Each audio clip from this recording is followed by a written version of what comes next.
Tagay muna ako, sir, ha? Sige lang po, sir. Sa pagsalubong ng bagong taon, Ito kailangan to. wala nang mas Tagay iingay mo sa pa kanya. Hindi ako pumapayag na magpakasal sa ibang lahi.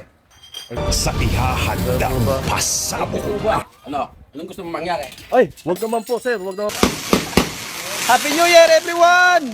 Patawarin mo ako. Ang alam mo, kaululan, kakupalan, kumag. Sa pagsalubong nga ng bagong taon, haharap si Coco sa matinding laban niya.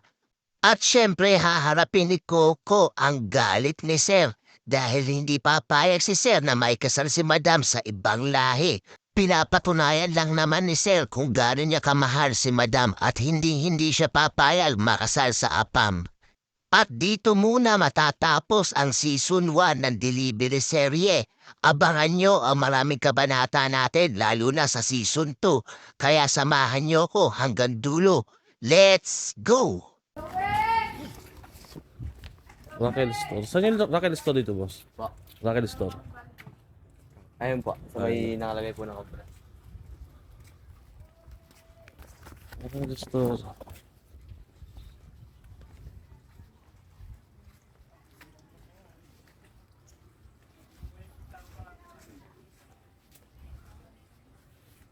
Dito.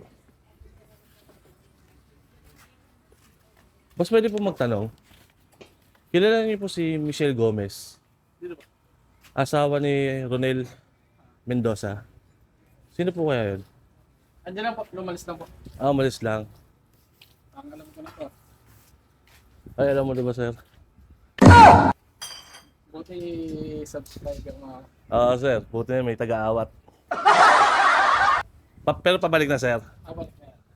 Ito ang asawa niya eh. Bataan, trusted. Di ko naman siguro subscriber yan, sir. Hindi. Ako, subscriber ko ako. Kaya tiwala ko sa sarili ko eh. Bigyan ko muna kay sticker, baka mamaya di ko naman mabigyan. Bataan, trusted. Bataan, Diba, trusted. sir? Ito. Oo ba? Shoutout Ayun. mo eh. Actually, naka-vlog na nga kayo ngayon eh. Shoutout mo, Boss JP. Ay, ka na magbigay, boss. Sa mga tropa dyan. Ayun. Bataan, trusted. Yung mga ipit siya lang. A few moments later. Thanks.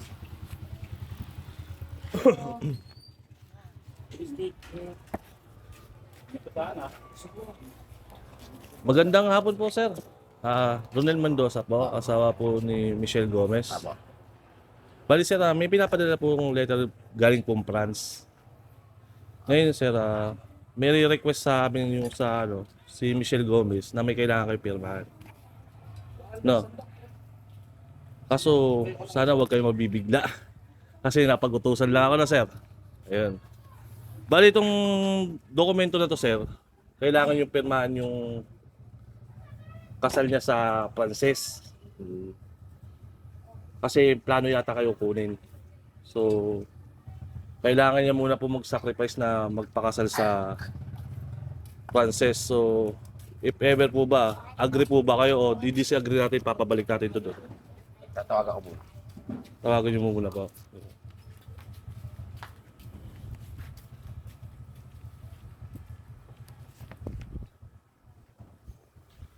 Ano meron po dito, sir? Birthday niyo po. Ha? Birthday niya.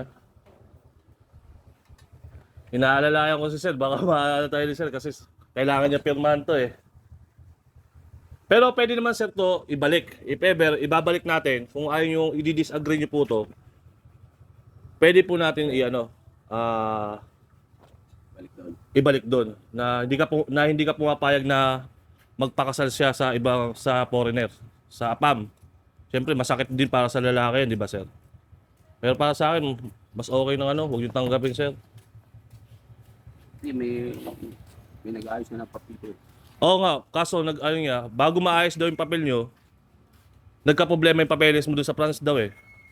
Ngayon, ito na lang yung chance na pwede kanya makuha. Kailangan, pirma mo tong kontrata nila na magpakasal siya doon. Ngayon, kung ayaw mo naman, ibabalik natin sa opisina sa Manila ulit to, sa agency ng France. Ayun lang po yung request sa akin.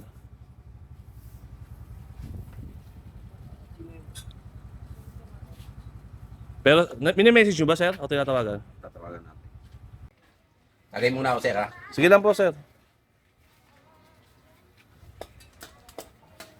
Pasensya na po kayo, sir. Naabala ko pa po yata kayo eh. Sir, pakibalik mo to sa agency, ha? Hindi ko kailangan to. Sabihin mo sa kanya, hindi ako pumapayag na magpakasal sa ibang lahi. Ay, ganun po ba? Eh, gusto mo ba? Ano? Anong gusto mo mangyari? Ay, wag naman po, sir. Wag naman po, sir. Grabe naman, sir. Basta ibalik mo to, hindi ako pumapayag. Ay, sorry po, sir. Napag-utusan lang po ako, Gusto sir. mo, pauwiin ko na lang siya dito, eh.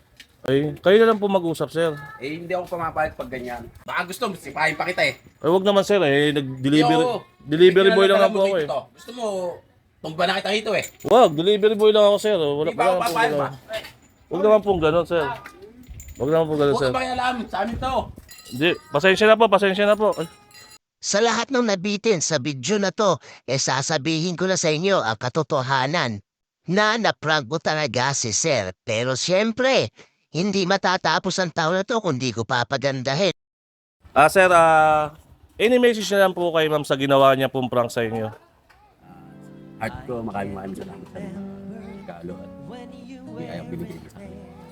Mahal na mahal kita. Ayun, talagang hindi kayo papayag na, sir. Dapat sa inyo lang talaga. Ayun.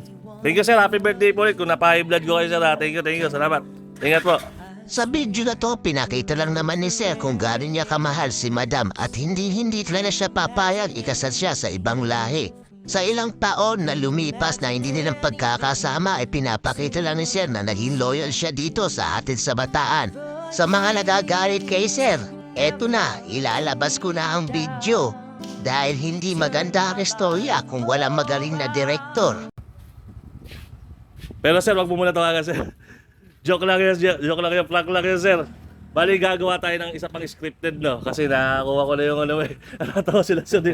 Bali, meron tayo doon, mga gifts mo doon galing kay Ma'am Michelle. Wala po itong laman, sir. Ito, wala itong laman to. Ngayon, ayan, resibo lang. Ngayon, papa-hyper natin siya. Sabi ko kasi, kung game kayo, yun yung kasama ko. Bali, yun yung kasama ko. Kumbaga, pinarang ko lang kayo. Ngayon, gusto ko sanang kausapin kayo na dagdagan. Yung talagang magagalit kayo. Bali, ito yung sticker ko, sir. Yo, baka nakikita niyo ito si Bataan Trusted Delivery. Oo. Ayan. So, pinagtatanong ko lang sila. Ano ba condition ni siya? Nakainom ba? O, ano, etc. So, ayun, pinabibigay sa inyo ng asawa mo, no? Ayan. 2 pabango, tsaka cake mo daw, sir. Bali, 2 cake pa to eh. No? Ayan. Salamat. Ayan. 3, and action.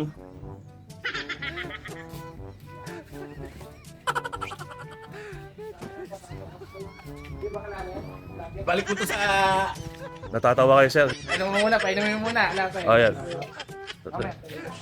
Tapos sabi mo, sir, inom muna ako, ah. Sir, inom muna ako, ah. Sige lang po, sir.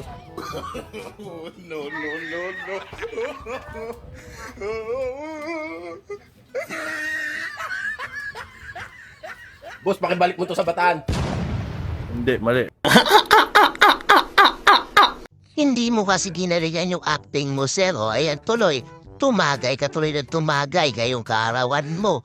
Sa mga nagait kay Sir, pasensya na kayo dahil ngayong araw, talagang magagalit kayo kay Direk Coco. Dahil siya ang naggawa ng delivery serye na to, si Coco. Si Coco ang nag-iisang Coco pal ng Bataan. At dito na nga magtatapos ang video na to. Happy New Year sa inyong lahat. At huwag kayo magsasawang suportahan ako, lalo-lalo na sa pagiging kupal ko dito sa Bataan. Kaya sa lahat naman gusto magpa-deliver dyan, ano pa inaantay nyo? Mag-book lang sa Bataan Trusted Delivery sa Facebook.